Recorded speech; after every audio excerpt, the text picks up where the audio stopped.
रसोई के मुखिया ने बहुत गुस्से में एक पुडिंग से एक बाल निकाला और उसे सभी रसोइयों से मिलाया। ऐसा इसलिए था क्योंकि जेल में खाने को लेकर बहुत बहुत सख्त नियम थे। रसोइये ग्राउंड फ्लोर पर स्वादिष्ट खाना बनाते थे, लेकिन जब खाना पहली मंजिल पर पहुंचता तो सब गड़बड़ हो जाता था। कैदी सब कुछ बहुत जोश से पागलों की तरह उठा लेते थे। जब खाना वाली प्लेटफॉर्म 48वीं मंजिल पर पहुंचती तो वहां सिर्फ बचा खुचा और कचरा ही रह जाता था। एक बूढ़े आदमी ने जो बचा था उसे उठाया और बहुत जल्दी जल्दी खाने लगा। ये खाना पहले ही खाया जा चुका है, ये इतनी साफ बात है कि मैं कहूंगा भी नहीं, ये तो जाहिर है। जैक ने घिन महसूस करते हुए सोचा। उसने सिर्फ एक सेब उठाया जो साफ था। खाने का समय खत्म हो गया। बूढ़े ने एक शराब की बोतल नीचे फेंकी और फिर थूक दिया। जैक समझ नहीं पा रहा था कि वह ऐसा क्यों कर रहा है। अचानक कमरे का तापमान बढ़ने लगा।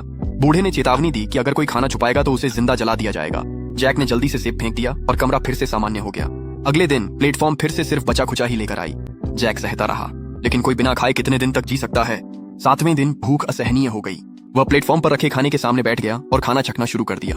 धीरे धीरे जैक सब कुछ का आदी हो गया और यहाँ तक कि बूढ़े की तरह खाना बर्बाद करने भी लगा। एक दिन प्लेटफॉर्म पर एक औरत दिखाई दी। वह हर महीने एक बार अपने बेटे को ढूंढने के लिए नीचे आती थी। जैक हैरान रह गया। उसे नहीं पता था कि उस जेल में बच्चे भी हैं। नीचे के एक मंजिल पर रहने वाले एक आदमी ने उस औरत को खींचने की कोशिश की। जैक ने चिंता में उन्हें रोक दिया, लेकिन जल्द ही वह औरत फिर से प्लेटफॉर्म पर चढ़ गई। जैक को आखिरकार समझ आ गया कि वह जेल कितनी क्रूर थी।